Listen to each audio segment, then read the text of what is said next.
Welcome to the France 24 debate. We're dissecting the midterms for you, and I'm pleased to say I'm joined by guests known for their clinical analysis. Let's bring them in without any further delay. Sarah Daniel is journalist and editor of the foreign desk at the magazine Lobs here in France. Sarah, thank you for being with us. Ellen Coutts is head of finance at the INSEC School here in France. Thank you very much for joining us. Robert Oliver is member of Republicans Abroad here in France and professor at Sciences Po. Thank you, sir, for being with us. And last but definitely not least, Dick Howard, distinguished professor emeritus at Stony Brook and author of Shadows of America, From Kennedy to Trump. Thank you, sir, for being with us too. Now, at any point, you guys just join in and tell us what you think. Let's just give some context here. There's much at stake in these midterm elections. Before we let these fall loose, let's get an update from stateside. Tom Burgess-Watson is our correspondent at the scene. Tom, I hope you can hear us. I understand the weather's not too hot, so tell us what the mood is where you are. Well, Mark, there's been a steady flow of people here in Arlington, Virginia, since we got here this morning when polls opened. And it's really amazing. I think there's a huge sense of interest and excitement about these midterms, which the former Vice President Joe Biden has described as the most important midterms of a lifetime. There's a lot at stake, particularly who's going to win control of the House of Representatives. And on that note, the former President Joe Biden said just a short while ago he'd be, and I quote, dumbfounded if the Democrats didn't manage to take back control of the House. Now, of course, this is a vote which is a barometer for President Trump and Trumpism as a whole, and what people think of his first 2 years in office. And it will have a huge effect on how the next 2 years of his term pan out. Now, of course, you're hosting a debate show, and for some people, the issue of politics at home can end up being a debate. And I'm actually joined here right now by Jill Hamilton. Jill, come over and join me. You and your husband have got rather different political opinions. How does that work at home for you? Is there a continual debate for you? We generally try to avoid the subject, but it encourages me to vote because I need to cancel out his vote. What are your top concerns as you cast your ballot? What are the things that really are at the forefront of your mind as you vote? Well, being a mother, I am anti-gun and pro-spending money on the school system. So those are my more local concerns. And my husband actually is an immigrant, so I have some concerns there also. Just listening to some of the rhetoric along the campaign trail, I mean, what's been your thoughts there? It's been pretty harsh rhetoric, sometimes really quite toxic, hasn't it? What's been your take on it? Yes, generally I try not to let it affect my relationships because everyone's entitled to their opinion and their vote, although I would prefer a more positive rhetoric and rather than the negative that we have been hearing lately. Okay, well, thank you very much for speaking to us. Jill Hamilton, thank you so much. So there you go, Mark. As you hear there, it's not just a debate in the studio, it's actually a debate in real life and in people's homes. Absolutely remarkable stuff, Tom. It must be incredibly divided in their house. Can I just say, give a word of thanks to the little boy behind you who's dancing throughout that. He looks great. And of course, it's his future that's at stake too, isn't it? You know, what a great kid. Tom, thank you very much indeed. Great to see you. Tom Burgess-Watson, our correspondent there in Arlington, Virginia, where we're hearing a family divided. And imagine what that must be like. Yeah, we'll see as this goes along, won't we? Let's bring in Surabi Tandon, who's our correspondent in Miami, where, of course, the big story there might be, I imagine, Surabi, immigration, one of the big issues, of course, on the table in these midterms.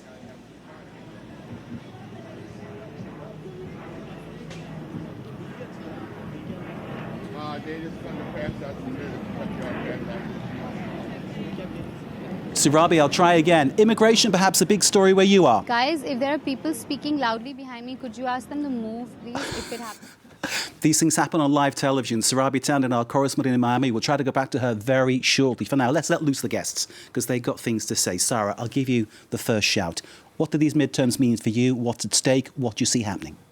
Well, I just came back from the States, and the thing that struck me most is the animosity and the state of almost civil war. From Paris, you could have a glimpse of that, but we didn't expect to see that, you know, that intensity. And also seeing all those new candidates, especially for the Democrat Party, those women and people from the minorities, I think it's stressing especially this divide, because how can they address, at some point this country has to reunite and talk to each other. So, and I was at Alexandra Ocasio-Cortez in the Queen's rally. And she was surrounded by, trans and bisexuals and people, she-males. And so how can she address, the electorate of Trump? I mean, that was very fascinating from a, outsider point of view. And what you're saying, it emphasizes there are so many different aspects to the United States, which maybe we can't always touch upon when we're reporting on the things that happen. But that aspect of civil war, I think, is something that people will be hearing quite clearly, given the divisions that have clearly been made perhaps wider during Donald Trump's first 2 years in the chair. What does this all mean for you, the midterms? Well, I have to agree with Sarah. Maybe the word civil war is a bit strong at this point, but culture war is certainly an appropriate term that we're seeing. And as Americans abroad, Bob and I are both Americans living abroad, we're the 51st state. Over 7 million Americans live outside of U.S. borders. We were strongly encouraged to vote by absentee ballot, which I'm sure most of us did. Have you voted? You voted? Yeah? Yes, I voted. You voted? Yes, I did. Okay. We voted. We were probably both phone banked. There was a huge get out the vote Voted for you. effort, and clearly, there's a lot of excitement on both sides. I'm not sure for the French if they can really appreciate how what's missing in our system, perhaps compared to the French system. We don't have a multi-party system. We have a two-party system. We don't have 2 rounds. I have a feeling that Trump would never have happened had we had 2 rounds and not just 1 round of voting. So, I'm thinking back to the fact that there were 8 million Americans who voted for President Obama and then chose to vote for President Trump. And I'm going to be cautiously optimistic about what they're going to do this summer. That might change, you think, in your point of view, Robert Oliver? Oh, go ahead. Well, to say, first thinking about Joe Biden talking about a midterm of a lifetime, and he being older than me, so he was there in 68 and 70 and 72, and you're talking about a civil war. Well, maybe you weren't around in the 60s. Kent State in 1970, shooting of students by the National Guard, unarmed students. 68, the Chicago police riot during the Democratic National Convention. 68, the years when Martin Luther King was assassinated and Bobby Kennedy assassinated. And during this same time, you saw the hard hats, the people in construction working on office buildings in Madison Avenue, basically rioting while peaceful anti-war protesters were walking up and down the streets protesting. I think that's close to a civil war, more so than what we have going on today, which is people, by and large, peacefully protesting and upset. And if you remember back in the days of Richard Nixon in the 68 campaign, what was his campaign slogan? Bring us together. Bring us together. Which you don't see any Democrat or Republican or conservative or any of the splinter parties, of which there are many, whether it's the Workers' Party or the Communists or whatever. You don't see any of that on any side, do you? No, you don't. It's true. So are you saying that the signs that there is this great gap within American society, it's exaggerated? That's basically what you're saying. I love journalists. Are you saying this? No, I would say, I was contemplating, after undergrad, I was contemplating going to journalism school. You should have. I didn't know how to do all that slant, and it's very difficult to try to make things more interesting than they really are. Bob, I'm trying to be straight. No, you're very good. But here's what I would say. No, there are very big differences. There always have been differences. But at certain points in time, there are inflection points when the differences become more open. Mm-hmm. And the differences are exposed. And people on either side or both sides cry out. And this is what's happening in many times. And this might be one time. But I would certainly say it's much better now than it was in 68, 70, 72, when we even had a president who left office. When we had a chief of police who later became a mayor of a city, sick dogs on protesters, black protesters, and water cannons. I mean, it's a much different world today. Different world. Let me pause you and bring in Dick Howard for your perspective, Dick. Obviously, you've listened to what everyone's had to say. What are your feelings about the midterms and what's happening now? 68, 72 times he's mentioned. Go ahead, sir. Let me begin simply by suggesting that this idea of civil war strikes me as interesting. I agree that 68 was a period that was much more marked. And what struck me when Trump was elected, I was commenting on the elections for France Inter, in front of an auditorium of 3,000 people at Radio France. And I suggested that in the end, the separation of powers, the Constitution, would hold. I wasn't worried about Trump. And I didn't sit down to write this book that I wrote at that point. Rather, what happened was that there was something that began to sound very much like a civil war, Charlottesville, the emergence of so-called white power. And that set me off to reflecting on the passage that Sarah began by describing, and which I would put in terms of saying that we were adversaries, like, for example, the PSG and Marseille. Marseille, yeah. We were adversaries. We agreed on the rules of the game. But over the period of time that I chronicle in this book, which is, again, called From Kennedy to Trump, I would have loved to have written and thought I was going to write, perhaps, from King to Obama, but it didn't work out that way. What seems to happen and what I chronicle over that period is the passage from adversaries to enemies. And when you have enemies that you're dealing with, you can't compromise. You can't begin to debate and dialogue.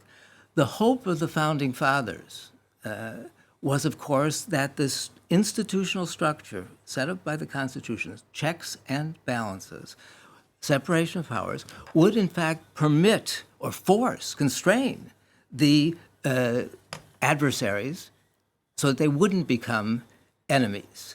And the significance, to come back to the question that we're starting from, the significance of these midterm elections, it seems to me, will be whether indeed the Constitution holds, whether indeed we can find ourselves in a position, and I know what Robert is going to suggest is, of course, that if the Democrats were to win the chamber, the Congress, the lower house, whatever we call it, if they were to win it, then we would return to the old situation of blocked government and the incapacity to function. And so it seems to me that this is where we stand as far as the significance of these elections comes into play. And once again, the reason I wrote this book in French, and there is no English version, was because it permits precisely taking a distance, trying to understand. I wasn't defending either Democrats or Republicans, let alone those wonderful socialists that Mr. Trump's Council on Economic Advisors published a 70-page pamphlet that the Monde talked about yesterday about how socialism, my God, Venezuela is now socialist, how this was the threat that was facing us. So let me have contributed to the first round of this discussion and pass on the torch, the flame, whatever metaphor one wants. I need to pause you. Sarabi Tandon's waiting us in Miami now. Sarabi, I hope you can hear us. I'm waiting to see you. I can see you. Sarabi, how are you? Great to see you. You're in Miami covering this event for us. One question, quick one. Immigration, I imagine, very much the hot topic where you are. Absolutely. Both with the House race and the Senate race and, of course, the governor race, it's a topic that's come up in discussions in campaigns throughout, especially because, as we've discussed again and again, that this election is it's so symptomatic of what the voters are going to think and say about Trump and how on immigration issues, that he has even seen splits in his own party. Now, for instance, Rick Scott, who's in the Senate race against Bill Nelson, He has actually been a favorite of Trump, but has gone on to go against him on this issue. He, in fact, says that with the Dreamers, and there are about 14,000 Dreamers in Florida, Rick Scott plans on keeping them here, going against what the president has been saying. So that's just one among many such topics of split between Donald Trump and the Republicans and, of course, the Democrats on this issue. And Sarabi, what has been the mood where you are? How are people talking about these midterms?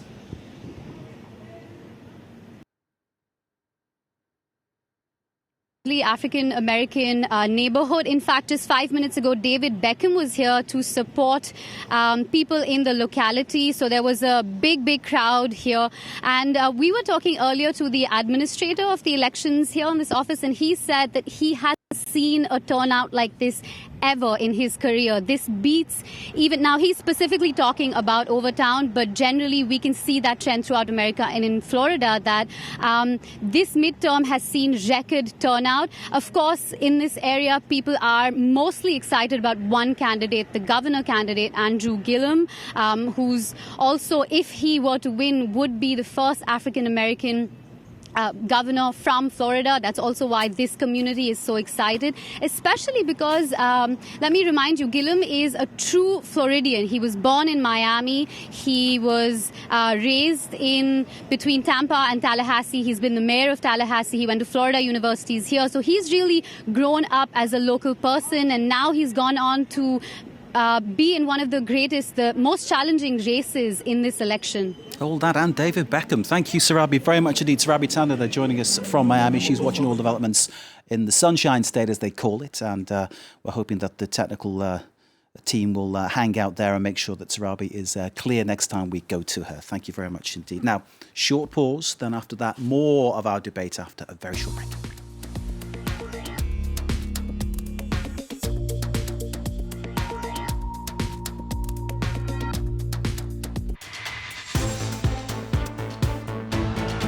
Part two of the France 24 debate. Our guests to discuss the implications of the midterm elections are Sarah Daniel, journalist and editor of the Foreign Desk at the magazine Lobs, which I read very often. Thank you for being with us.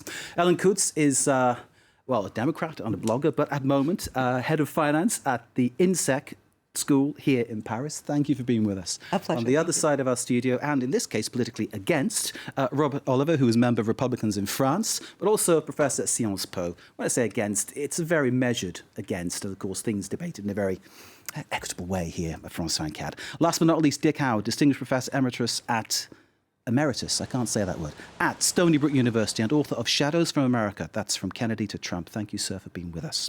Before we let our four dogs of war loose, let's go to Jessica Lemazurier, who is our correspondent in New York, usually observing things UN-related for us, but of course now on midterm watch.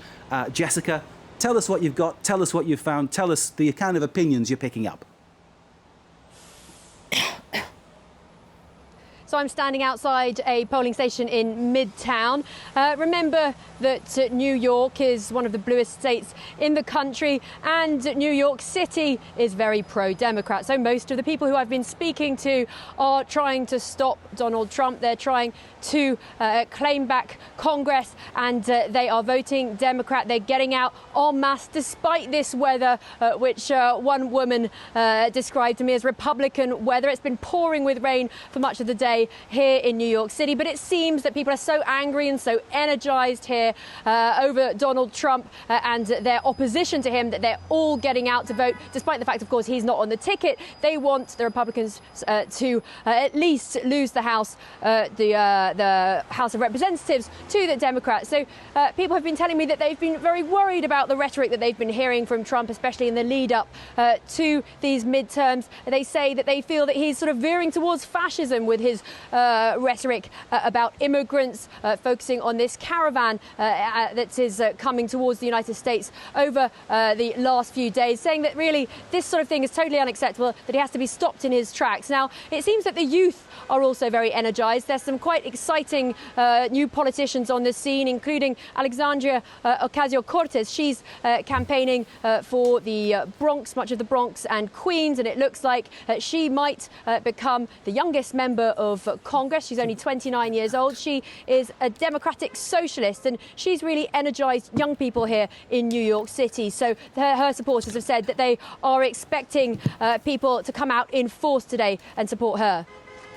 Jessica, there is one borough in New York. You mentioned New York's blue, Democrat, but there's one borough that's pro-Trump.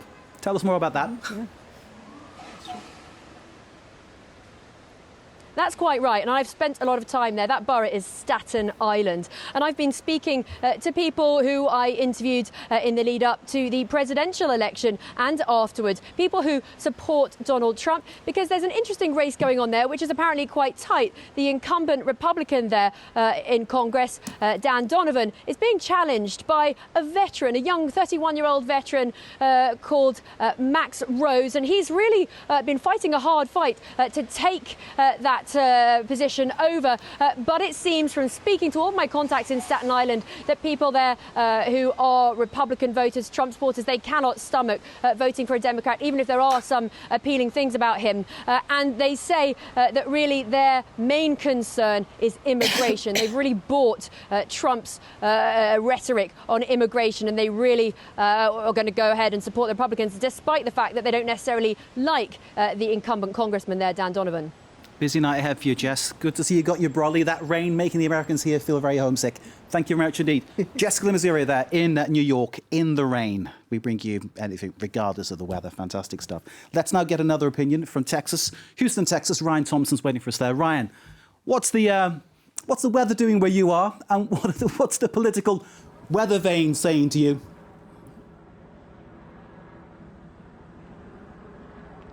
Well, much nicer weather here in Houston, sunny skies, and a good day for voting. Many people turning out.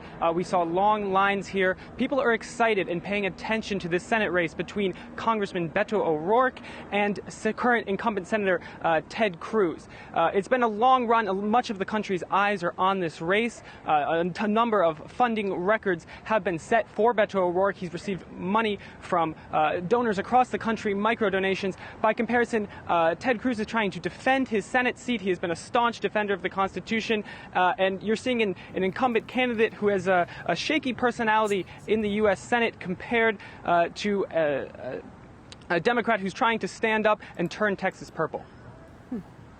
Ryan, thank you very much indeed.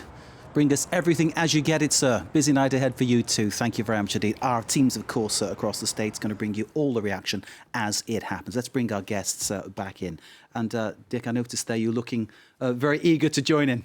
Well, I mean, this rain and the idea that rain favors Republicans. It seems to me that says something about the two parties. It says, in effect, that Republicans want to limit the Democratic participation in electoral politics, and the Republicans want that small number of very interested partisans to join. And I think this is simply, I make this as simply an observation that we might think about when we try to understand, for example, what's going on in that election for the governor of Florida, Yeah, with Gillum. And I'll come back to him in 1 second, but what's going on also in Georgia with regard to the governor election and Stacey Abrams, whose opponent happens to be the man called Secretary of State in Georgia, who is responsible for controlling who gets to vote and who doesn't get to vote. And that strikes me as, people in New York would put it, that strikes me as not particularly kosher. That's making yourself judge and partisan. That's true. And the same thing is going on in Kansas, for example, with Mr. Kobach. And in general, with the Trump administration, among the first things that they've tried to do, and they've persistently kept on doing, is limiting the participation. And this, it seems to me, without saying anything about their politics, whether they're good or bad, I don't want to get into that debate. What I want to get into is simply thinking about this sort of factual condition. And while I'm thinking about factual conditions, one point that I wanted to come back to with regard to Andrew Gillum and the Florida case, and the more general problem of what's happening, what's the significance of the election and support of Donald Trump, Gillum was accused of treating his opponent as a racist in the debates, and he replied in a very interesting manner. He said, "You know, I'm not saying that you're a racist. I'm just saying that racists find that you're a racist, and that you're in effect, by your attitudes, whether you happen to be in the depths of your soul a racist is indifferent. You are giving permission to racists to act out their And that's what's happened with Donald Trump, do you think? That's the whole issue about the white supremacists, about those kind of issues? I throw that out as a suggestion, but again, it has to be put in historical perspective. Okay, I have to bring in Robert Oliver to comment on that one. Obviously, the issue that Dick is raising is very pertinent, given this advert that's been, well, basically trashed by all the US networks that they won't show because they say it's a racist one, and that message endorsed by President Trump. I think it's very interesting. I'd like to know who the advertising agency was behind all Seems of like that. a real strategic I wonder mistake, which doesn't it? advertising agency it was, and I wish people would let us know who were doing that. I see, though, that these generalizations of a particular party as limiting people to vote. I mean, in the 1860s up until 1920, the Democrats controlled the Senate and the House, and 6 times stopped the women's right to vote. It wasn't until that the Republicans in 1919 held both houses that the women's suffrage allowed the 19th Amendment to come to pass, with 36 states approving it, 26 of which were I Republican. love this knowledge, but can we deal with... Well, you're talking about historical perspective. I You love mentioned this historical perspective. I love this perspective. so I'm giving you the historical Thank you. perspective. Can we come up and to that's date, part of the please? historical perspective. But I am not going the to... historical perspective is also that the Republicans stopped the Equal Rights Amendment in the 1960s. Yeah, that's true. Yeah, that's true. Where it had 35 But states and they supporting gave the it. women the right to vote. You know, Let me It bring took away in... any meaning. we can go on this back Gentlemen, and let me forth. bring in Sarah to talk about the people that you met. You talked about minorities you met. Yeah. Did they feel they were going to see any change, regardless of what happens What I in this thought was midterm? very interesting, also regarding the women issue, is that the Kavanaugh hearings and the Me Too movement were very Again, another big story, another big issue. story, were very important in those elections, and a lot of people voted and were concerned about those issues.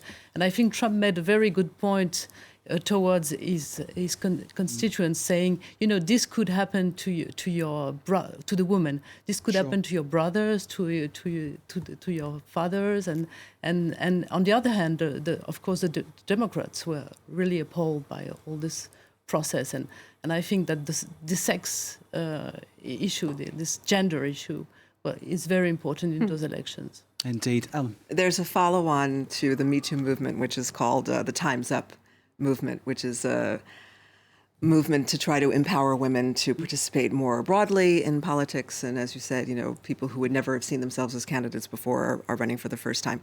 I am struck by this incredibly unexpected crash test of our Constitution and our institutions all at the same time. A lot of things that most of us took for granted that were in the Constitution aren't. And it was like, oh, that can't possibly happen because it's protected by the Constitution. And then you're looking through the Constitution, you're like, oh, actually, that was just norms. That was just habit. That was just tradition. That was just civility. So, you know, I have to call out Bob a little bit on this idea that, you know, it's kind of been shared responsibility on both sides. Perhaps in the past, now we're 21st century, so let's stay in this century. This president we have now has enabled hate speech, and his enabling of hate speech has led to acts of hate. And unlike the 1960s, and maybe specifically 1968, where it was a very marked time, we have had this slow-moving constitutional crisis, which is very difficult to detect on a daily basis because it's absolutely every single day. And I hear that, but what I'm puzzled by is that most Americans, it appears, if you look at the polls, don't share that sense of outrage that you clearly have. Because we have outrage fatigue. And that's a thing, because you can't stay at that level of, you know, shock and awe eternally. That has to, at some point, there has to be some cooling down. Indeed. And So the fire and the fury. Let me bring in Dick, because you want to add something? Yeah. You know, I mentioned that it wasn't Trump's election that led me to write this book and to think about the development of this enemy relationship, it was rather Charlottesville. And I thought when I started to write the book that I was going to discover a sort of a deep seedbed of racism.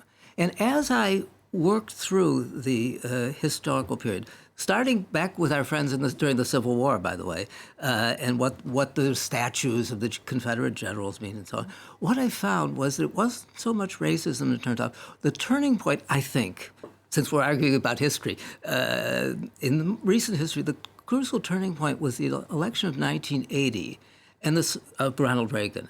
And the surprise that greeted it, where it seemed that the white working class had turned suddenly from Democrat to Republican. Yeah.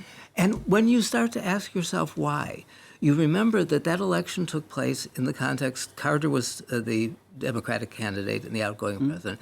That was the period of so-called stagflation. That is to say, you had inflation rising, you had wages rising a bit less, you had, on the other hand, the Congress forgot to do something. The Congress forgot to change the income tax barème, whatever that is in English. Let's say barometer level. Yes. And the working class began to feel that they were paying taxes more and more. And where were they going? Remember, Reagan's slogan was the welfare queen, who happened to be black, of course, happened to be a woman. And that led to the development of what I think is the crucial catalyst, resentment. And so if we're going to be specific about why is it, for example, that Trump was able to catalyze the movement that he did, I think we have to look at the way in which these isms turn into something that So this is how you've answered the question I've been asking since 2016. This is how a billionaire somehow becomes the man of the people. The victim. The victim, even. I mean, it's extraordinary that someone so very incongruous. Interesting. I guess the hostages in Iran had nothing to do with it. I guess that was a non-issue. People were just worried about stagflation and not hostages taken in Iran. When in American history has an election turned around foreign policy? Oh, gee, I mean, it would be nice not the if it Vietnam had. War, not the hostages in Iran. I guess you're right. Yeah. I think that you disagree, Bob. You that's disagree. interesting. I think it's interesting. Okay. I don't think. I guess I would agree with you. The hostages in Iran had nothing to do with that election. Come on. Okay. What kind of rhetoric is this? I say Oh, one it's thing, and rhetoric. all of a sudden. Oh, it's rhetoric. Okay. All of a sudden, you take my word and you make me into saying that, this hostages had nothing to do with it. I didn't say that. But you didn't mention it. You were talking about stagflation. I'm trying to be civilized and give other people a chance to talk. I'm not going to recite to you the whole 300 pages of a book that I just finished writing. So let's stop the idle quarrel. Let's stop this. Let's talk about the three main issues as our correspondents have outlined them: health care, immigration, and the economy. Ellen, which of those three? Well, let me put a caveat on everything I'm going to say, because I'm a coastal person. Okay. And I've become a coastal person since 2016. I was born in California, and I grew up on the East Coast. And being a coastal person is a thing now. When I take the plane from New York to California, we maybe in a somewhat derogatory manner called it the flyover zone. So some of the places you mentioned, Kansas and other parts of the country. But so we really have two Americas. But those people in the middle are yes, Donald Trump's base, aren't they? That's what we're led to believe. They're partially Donald Trump's base, but I think that they're people who were easily manipulated by Mr. Trump. I think we have to give Donald Trump credit for being really, an extraordinary showman who was true. And we have to not also lose sight of the fact that this man was a household name for 30 years before becoming president. I mean, when I think of Donald Trump, I have his book on my shelf. I've been to his hotels, his casinos. I used to watch The Apprentice. What a funny show. And then you see his name on a ballot. Oh, Donald Trump, yeah. And I think that that's how it kind of parallel with Ronald Reagan, but let's not go there. He was governor for 8 years. I would say something. He was governor of the biggest state. Very interesting about Donald Trump, and I will say this by way of Herman Denny Farrell, who is a black state senator from New York. He retired, and was from my district. And he spoke to some people. I organized a meeting for him because he was in my district, and be Democrat, I'm still, I support people from both parties. And he talked about the M4 bus, which is a Manhattan bus that goes from the northern part of Manhattan, my district in Washington Heights, through Harlem, down Fifth Avenue, and then back up Madison Avenue. And he called it the housekeeper's bus, because he said the women in Harlem had jobs on Fifth Avenue and Park Avenue and Madison Avenue in the 60s, 70s, and 90s streets as housekeepers. And I found that interesting. I always remembered that. Many years later, about 6 years ago, I was on the bus going north on Madison Avenue, and there were two older black women. I don't know if they were housekeepers or not, but I found it very interesting because it was about 6 o'clock at night, and they were saying to each other, I hope the bus goes faster. We're going to miss the first few minutes. I couldn't figure out what they were talking about. And as they talked, they were watching the Trump show, The Apprentice. The Apprentice, yeah. And they were talking about, oh, he fired somebody yesterday. And I said to myself, oh, my God, this guy is really connecting. I don't know if they voted for him or not. I can't make that stretch. But I said, he's connecting with so many people that you wouldn't think that he would have connected with before. Now, That is the art of politics, though, isn't it? But he had extraordinary pre-awareness But I'm saying in the that, population. I'm saying that so many others of the whether they voted for him or not, I don't know. But he started connecting. Now, I've been in the commercial real estate business since 1979 in New York. I've met Mr. Trump many times. I wouldn't say I'm a friend of him. I wouldn't say I know him. But of course, I've been part of all of that. So I'm saying to myself, where he ran so many times before, I'm saying, oh my God, things are changing. He's now connecting with people who in the past thought of him in some sort of a stratosphere and did not connect with, like Rockefeller. Back in the 60s, Nelson A. Rockefeller had a very difficult time connecting with people and never made it to president. You read my mind. Quick prediction, Rob. Tomorrow, Bob, will Trump be stronger or weaker?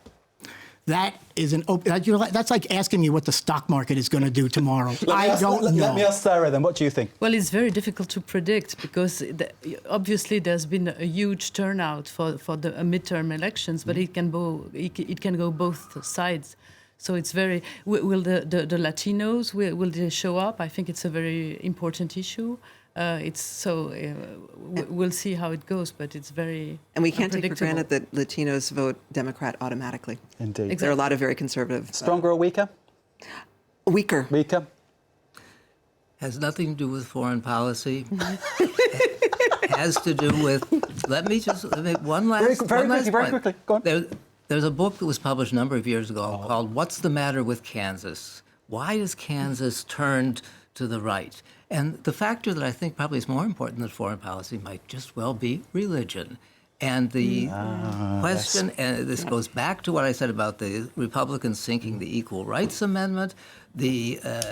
What happened was Roe v. Wade took place. The Supreme Court Another huge story. I need to pause you. It's time to bring in our Media Watch expert coming in straight away.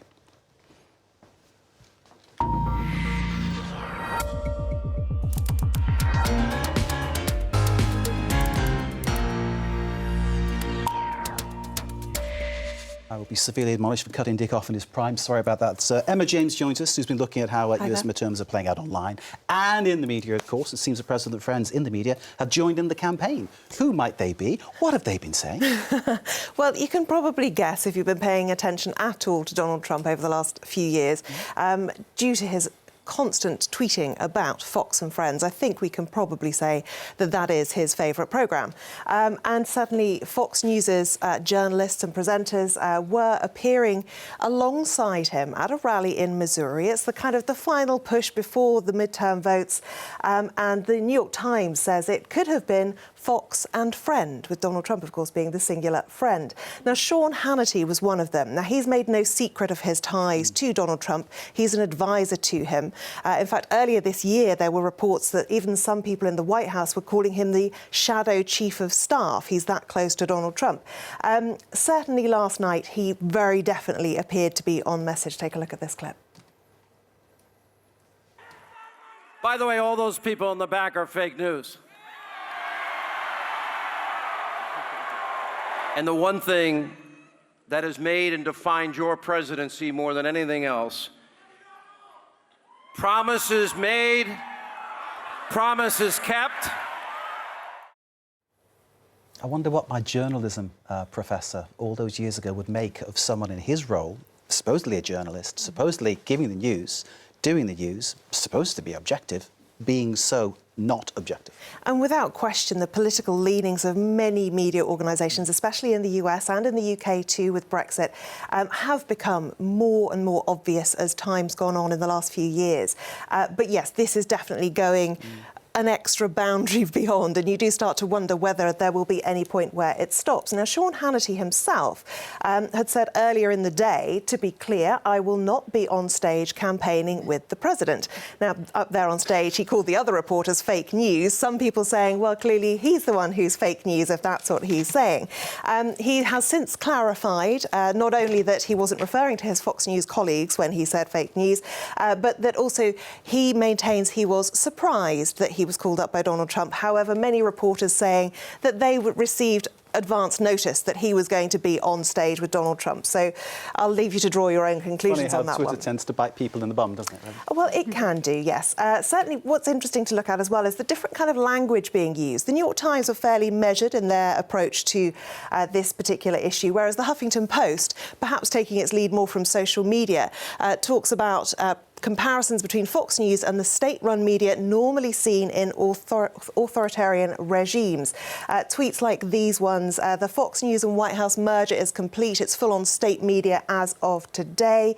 This one too, when I was in 6th grade, we learned about state media as part of authoritarian states, talking about the Soviet Union there. Never thought it would be this blatant, he says. And I think that's probably fair to say. The Washington Post perhaps a little stronger with this one, talking about Trump fawning over Fox News, saying they've done an incredible job for us. So really those distinctions between journalistic integrity and being partisan are very much blurred in the extreme. One Fox News commentator, though, who appears to be trying a little bit to sort of distance himself, kind of. Geraldo Rivera tweeted this, met up strictly privately, apart from the fact that he's chosen to tweet about it, with Donald Trump. And he says the blue wave has been reduced by the president. This is not an endorsement, he says, strictly a private moment, posted on Twitter, of course. He has in the past been critical of Donald Trump, but it would appear that he's put those criticisms aside now and is standing, if not squarely behind him, at least alongside him. Alongside. Do you have something for light relief? Well, I don't know about light relief exactly. We'll start off with this because obviously in 2016 there were so many allegations that Russia tried to meddle in the elections, the use of social media, and Facebook has said that they have found a few things that they're not too happy about. It's not huge, I have to say. It's 30 Facebook accounts, 85 Instagram accounts that have been blocked. They're being written in English, French and Russian, and normally Facebook says they wouldn't really publicise it at this moment because it's a bit early in the investigation. But given that we're a day away from the midterms, they felt they had to say what they knew and how they had acted. Bloomberg is looking at... We do have a sort of a news overload, really, when we're looking at Twitter. With TikTok, they are trying to give people an overview of what happens tonight. They're going to be providing Twitter moments where they put together the best tweets that are verified and they think are true for every state in the US. So if you don't want to be overloaded by info, that might be a good one to follow on Twitter. Some people are a bit confused by the whole thing. There was a huge spike in the number of people asking where they could vote. Also, rather worryingly, what are we voting for and what do midterm elections do? So clearly, a lot more people still need to know what's going on. However, I think my favourite thing that's going on right now is this. Me voting in 2016 versus me voting in 2018. A lot of people feel it's been pretty harrowing and they've aged a lot in that time. Yep, that's I wish we could bring the panel in for comment, but sadly time is against us. Thanks to our guests, but in no order of preference, Sarah Daniel, Ellen Kuntz, Robert Oliver and Dick Howard. Thanks to Emma. Thanks to you for watching. Stay with us here. More to come, of course, here on France 24. Thank you. That was excellent. Thank you.